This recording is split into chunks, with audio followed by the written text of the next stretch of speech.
un jour, on prend conscience d'une chose, c'est qu'on n'a plus peur de grand-chose. Ça faisait des années que j'avais envie de monter un seul en scène, et puis les aléas de la vie m'ont un peu transformé et m'ont apporté la détermination et le courage qu'il fallait. C'est des éléments très personnels de ma vie. Le spectacle dans sa forme actuelle est tout à fait nouveau. À l'origine, il devait y avoir un autre spectacle. Il a pris une autre forme tout simplement parce que mon partenaire de jeu a eu quelques soucis et a été empêché.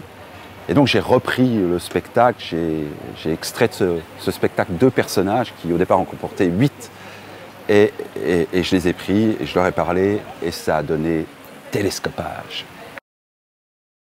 Télescopage, c'est la rencontre de 2 hommes que tout oppose. Ils sont radicalement opposés. L'un sort de prison et dispose d'un langage rudimentaire, très limité sur le plan subjectif même de sa pensée. Il va croiser la route d'un professeur de français latin-grec.